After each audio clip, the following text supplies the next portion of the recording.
Bismillahirrahmanirrahim. Assalamualaikum warahmatullahi wabarakatuh. Apa kabar Krestuper semuanya? Semoga kita semua selalu dalam lindungan Allah Subhanahu wa taala. Video ini adalah lanjutan dari video sebelumnya. Bagi yang belum menyimak, silahkan dilihat dulu aja.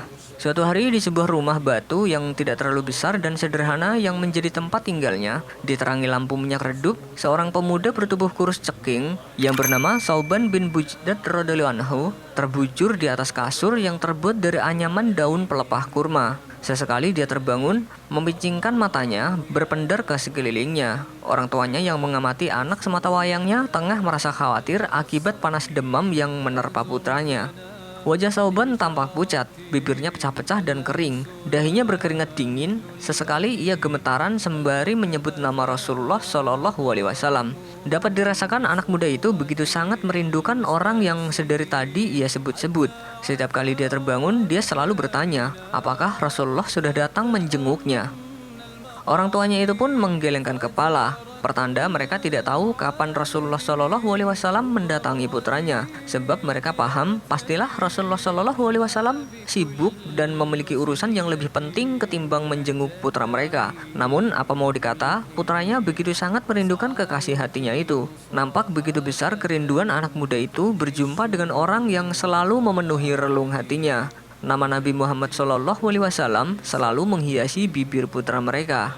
Sebelum Sauban kembali tertidur, ia berpesan kepada orang tuanya, sekiranya ada Rasulullah Shallallahu Alaihi Wasallam yang menjenguknya agar membangunkannya. Begitulah pesan singkatnya. Ayah dan ibunya itu pun hanya mengangguk-anggukkan kepala. Setelah Sauban tertidur, dari luar terdengar seseorang mengetuk pintu dan mengucapkan salam. Orang tuanya segera bergegas membukakan pintu. Ternyata tamu itu adalah Rasulullah Shallallahu Alaihi Wasallam dan Abu Bakar As-Siddiq radhiyallahu anhu. Keduanya disambut bahagia oleh kedua orang tua remaja pencinta Rasul itu. Rasul pun menanyakan keadaan Sauban dan mendoakannya agar diberikan pilihan terbaik dari Allah Subhanahu wa taala. Sesuai pesan anaknya, orang tuanya ingin membangunkan Sauban dan mengabarkan kedatangan Rasulullah Shallallahu Alaihi Wasallam. Namun Rasulullah Shallallahu Alaihi Wasallam menganjurkan untuk membiarkan istirahat dan besok pagi akan datang lagi menemui Sauban. Kemudian Rasulullah Shallallahu Alaihi Wasallam dan Abu Bakar meminta izin pamit.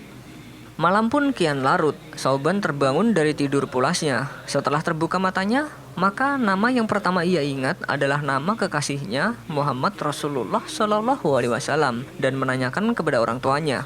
Kedua orang tuanya yang sedari tadi berjaga di kasur putranya itu saling berpandangan dalam diam.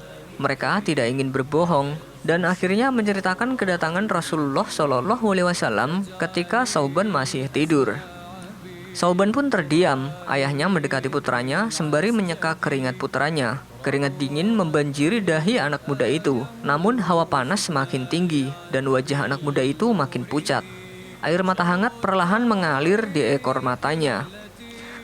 Dengan lirih, Sauban berkata, "Ayah, mungkin usiaku tidak akan panjang lagi. Sudah saatnya aku pulang menghadap Allah Subhanahu wa taala.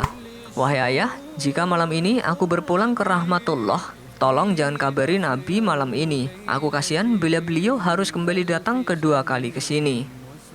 Pagi harinya, saat sholat subuh berjamaah akan dimulai, Rasulullah Shallallahu Alaihi Wasallam mendapati bahwa Sauban radhiyallahu anhu tidak berada di posisi seperti biasa. Rasul kemudian bertanya kepada jemaah yang hadir apakah ada yang melihat Sauban radhiyallahu anhu. Namun tak seorang pun jemaah yang melihat Sauban.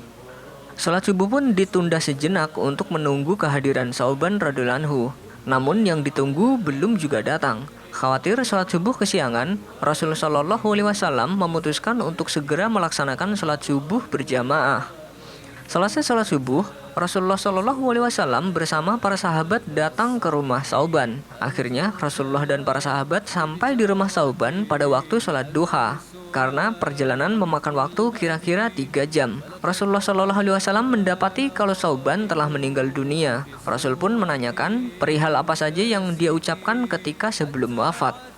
Keluarganya mengatakan, "Ya Rasulullah, ada sesuatu yang jadi tanda tanya bagi kami semua, yaitu ketika Sauban dalam keadaan sakaratul maut, ia berteriak 3 kali dengan masing-masing teriakan disertai satu kalimat. Kami semua tidak paham apa maksudnya. Di masing-masing teriakannya, dia berucap kalimat, 'Aduh, kenapa tidak lebih jauh? Aduh, kenapa tidak yang baru? Aduh, kenapa tidak semuanya?' Hanya itulah yang tertangkap sehingga sekeluarga bingung dibuatnya. Apakah perkataan-perkataan itu hanya igauan dalam keadaan tidak sadar ataukah pesan-pesan yang tidak selesai? Rasulullah Shallallahu Alaihi Wasallam pun tersenyum. Senyum Rasulullah Shallallahu Alaihi Wasallam itu membuat keluarga dan para sahabat yang melihat menjadi keheranan. Kemudian Rasulullah Shallallahu Alaihi Wasallam berbicara, sungguh apa yang diucapkannya itu tidak keliru.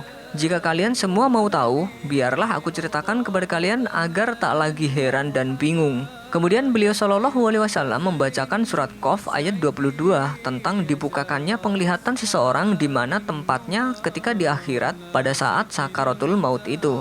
Sesungguhnya kamu berada dalam keadaan lalai dari hal ini, maka kami singkapkan daripadamu tutup yang menutupi matamu, maka penglihatanmu pada hari itu amat tajam. Rasulullah Shallallahu Alaihi Wasallam pun menjelaskan apa yang dimaksud pada kalimat pertama yang diucapkan oleh Sauban.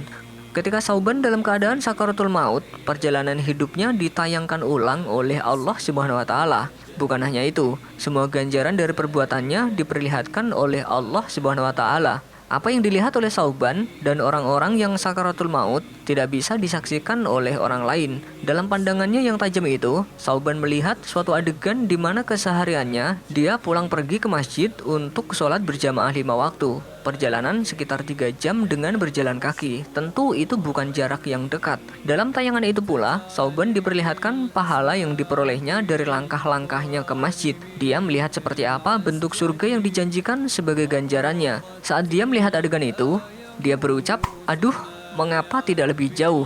Di sini timbul penyesalan dalam diri Sauban radhiyallahu anhu. Mengapa rumahnya tidak lebih jauh lagi supaya pahala yang didapatkan lebih indah? Antum kan tahu yang ikhwan ya, orang-orang yang ke masjid kan pahalanya lebih daripada orang yang ke masjid. Awas, beda antara sholat berjamaah dengan sholat yang ditunaikan di masjid lain.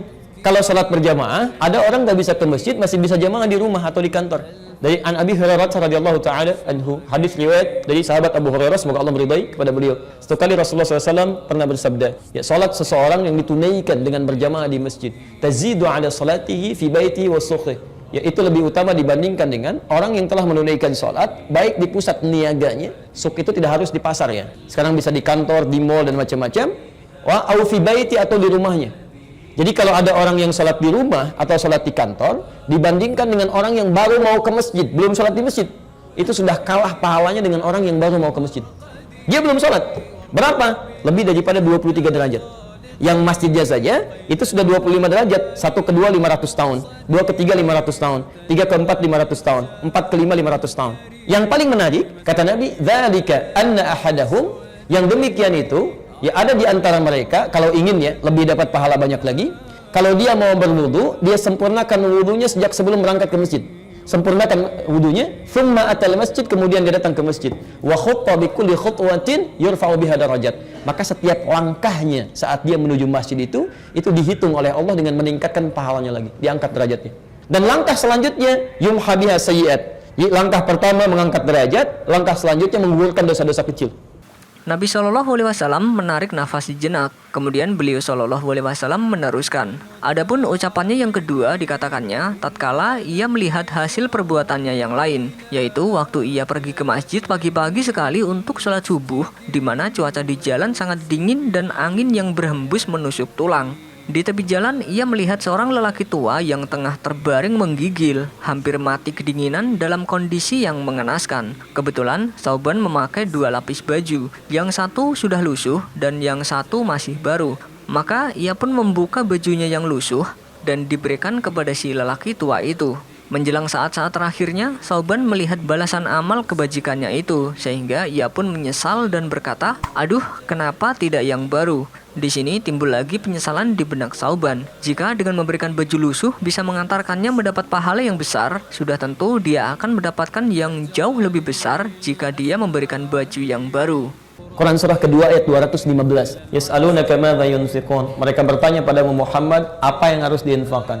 Qul, katakan, ma anfaqtum min khair.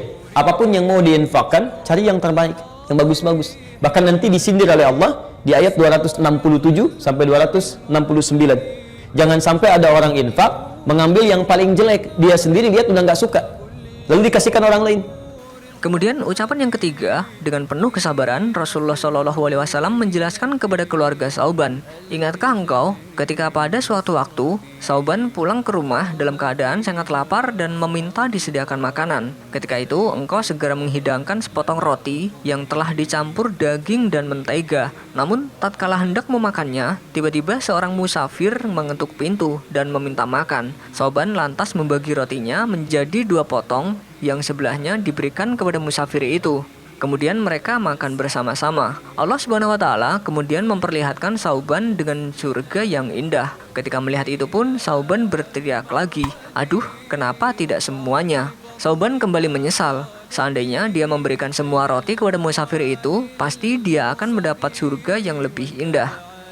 Masya Allah, melalui kisah teladan ini dapat dipetik hikmah bahwa Sauban bukan menyesali perbuatannya, tetapi menyesali mengapa tidak optimal dalam mensedekahkan waktu dan hartanya di jalan Allah Subhanahu wa taala. Wallahu a'lam bishawab. Wassalamualaikum warahmatullahi wabarakatuh. برحمة فلقد دعونا باليد